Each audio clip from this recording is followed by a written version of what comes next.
All right, boys, the moment has come. This one's going to make you feel uncomfortable, okay?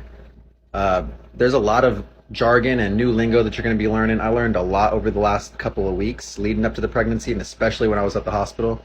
But there's one word that's going to make you feel uncomfortable. Just the whole concept of it is just very unnerving. But the word is episiotomy, and all the ladies shudder because they probably know what this is. But during the birthing process, the skin between, I'm just going to use slang words so that TikTok doesn't censor me.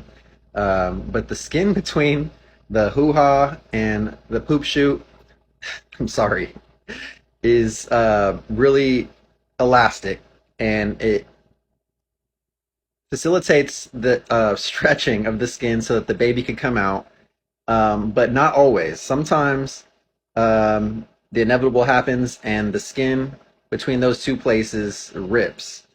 Um, and in order to prevent this, there's a procedure called an episiotomy where the doctor will take a scalpel, and slice that skin so that there's a clean cut and that the baby could come out. And afterwards, that they sew it back together, and it's a more, like I said, it's a clean cut so they can sew it back together, and the healing process is a lot shorter and a lot less painful. When the episiotomy is not done, that tear happens, and they can still sew the mother back together, but it's not a clean tear, and it could be jagged, and it takes a little bit longer for them to heal. So episiotomy, now you know what that word means. It's the procedure where they actually slice that skin in order to not have it rip. So that's going to be part of your birthing plan, which I'll go over in another video what a birthing plan is.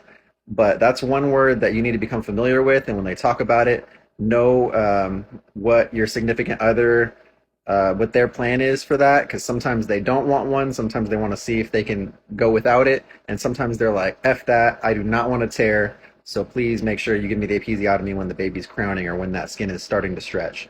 So that's a word, new word for your vocabulary, and there's probably a bunch of other words that I should be educating you on, and I will be getting to those, but that one was just on the front of my mind because it is, quite graphic, and we had to deal with. I'm not going to go into our situation particularly, especially without talking to my wife first, but that is something that we had to talk about, and I had to know what that was before going into the birthing room.